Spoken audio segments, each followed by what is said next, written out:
The next program is the Hamilton Terrace Learning Center of Caddo Parish School District, Louisiana, and our presenters are S.E. Holt, Assistant Superintendent of Curriculum and Instruction, and Kathy Seymour, the Assistant Principal of Hamilton Terrace Learning Center.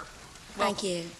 The opening of Hamilton Terrace Learning Center marked the initial move on the part of the Caddo Parish school system to reinvent urban education to serve the needs of those students previously failed by the public school system. With the dropout rate approaching 50% and over 3,500 families headed by females without a high school diploma, the Caddo system and Shreveport community critically needed an innovative approach to education which promised to reverse our city's downward economic and social spiral. As we contemplated a school to serve the needs of undereducated adults, we were aware that a new model of educational service delivery would be required. Because many of these adults needed the support of service providers outside the educational arena, we realized that any really effective program would require extensive collaboration with both public and private partners. During this time, we also knew that there were positive currents at work. There was a new source of funding in the Job Opportunity and Basic Skills Act of 1988, and there was also a sincere desire on the part of many professionals to find a solution to the massive dropout problem. We started with collaboration, and very early on we learned that it would only work if all partners got something in return for their contribution. Child care providers got rent-free facilities and income. In return, they brought on-site centers up to licensing standards. The city's transport authority got $28 a month for providing bus passes to students, and the school board got an infusion of state and federal dollars, offering an innovative and radically improved service to students. And these collaborative efforts have functioned effectively. These early partnerships are still in place and others have been added. Today, the Chamber of Commerce sponsors a job placement service to our students desiring summer employment in the private sector. The LSU Medical Center conducts a variety of awareness sessions and other services. Last year, the city's JTPA office funded one family literacy teacher to work with children and families attending the center together. They were so impressed with the results that they have committed to providing 3 additional teachers for the 95-96 school year. The State Department of Education has recently approved a grant to fund educational services at Hamilton Terrace for residents of a local homeless shelter.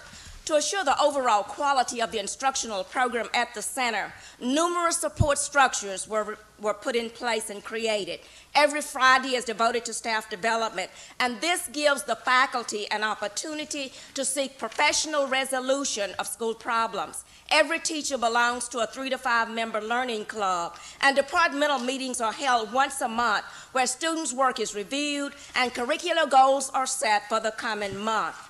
So far, over 500 students have completed a course of study leading to a high school diploma or a GED. Many more have taken such individual courses as computer science, culinary arts, and introduction to business. And these courses have helped these students to secure entry-level jobs or advance within the firms where they already work. The statistics are quite impressive, but the stories of actual lives changed by the work at Hamilton Terrace are even more impressive, and I'd like to conclude by recounting 2 of these. LaShonda Waddles was the recipient of this year's Principal's Award for the Most Outstanding Graduate. LaShonda dropped out of school at 14. She was pregnant, could not arrange reliable child care. She enrolled at Hamilton Terrace as an entering freshman, and for 4 years she pursued her education and remained on the honor roll. This former AFD recipient is now enrolled at Southern University and employed by the university as a secretary. Finally, there is Sandra Allen. Abandoned by her father and abused as a child by an alcoholic mother, she attended 3 schools before dropping out. When she returned to school, both her sincerity and steadiness of purpose were apparent to the principal. He employed her as his secretary. Her competence with data processing and efficient office practice skills have made her the indispensable nerve center of the school. At a time when criticism of government seems to drive policy-making decisions at all levels, we in Caddo Parish are very proud of this program. We are convinced that it's a model for the effective and visionary use of public money. Real lives of real people are changing in very tangible ways. We appreciate this honor, and we applaud the work of Harvard University and the Ford Foundation for making this competition so meaningful. Kathy Seymour will answer questions. Thank you. Do you all think she's enthusiastic about the program? It's wonderful. You should come and see. Tom. I'm curious if the Congress decides to take away the entitlement for AFDC and dramatically reduces the money available for jobs, what impact will that have on your program? That obviously is going to have a lot of impact on what we do, because we're not going to be able to contract the same way that we are now, but we are looking for additional sources of funding so that we can continue what we're doing. And we also are looking in this collaborative effort with other governmental agencies to continue to have child care on site and that kind of thing. But it's going to be a problem, a real problem. Can I? Yes, please. The state folks know what you're doing. Sure. I mean, you'd be in the running for some of the block grant money if it were changed to a block grant. Sure, and we fully expect that to happen. We have a lot of people from our state that, and some from out of state, that look at what we're doing in terms of welfare reform and have looked to replicate what we're doing, because we operate from 8:30 in the morning until 9 o'clock at night, 4 days a week, with various and sundry staff. And our flexibility makes us attractive to other folks, and hopefully the block grants will help too. David? I think one of the things I found most striking about the material we received was the fact, the results you were getting by having young women in their 20s who were mothers in the same classroom with young teenagers who've been knocked out of schools, and the effect they had on each other. I had two questions. Can you describe that a little more fully? And B, did you anticipate that? Was that planned, or is that something that just happened?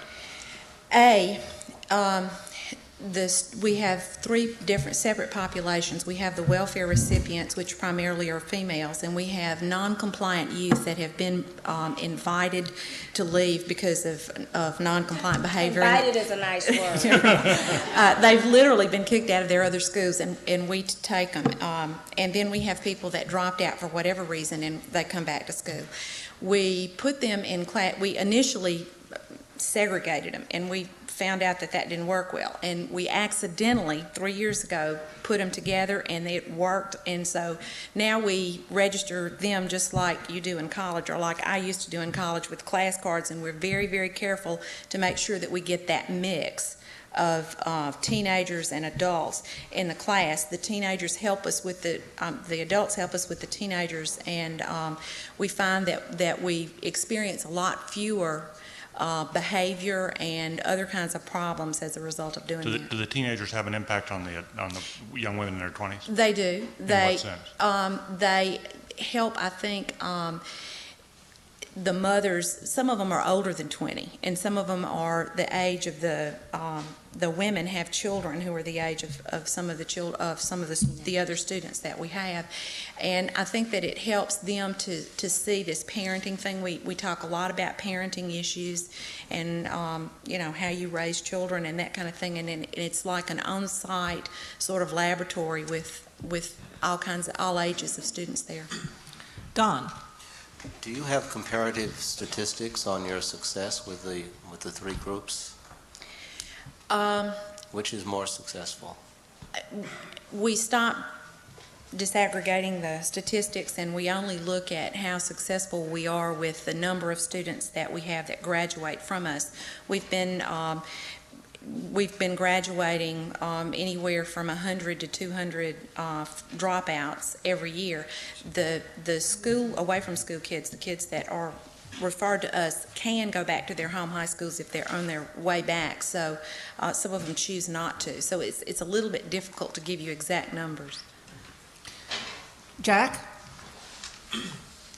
We have the impression that there's been political controversy about the program. The religious right seems to have had difficulties. Could you tell us a little bit about why that is? Someone told me earlier today that if the Bible Belt was where they were from, that their city was the buckle, and I say that's probably not exactly the truth, because I think we're probably the buckle. There are a lot of people who feel that when you start talking about parenting education and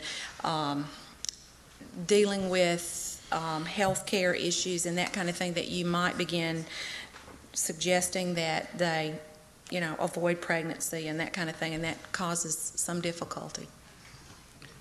Luis?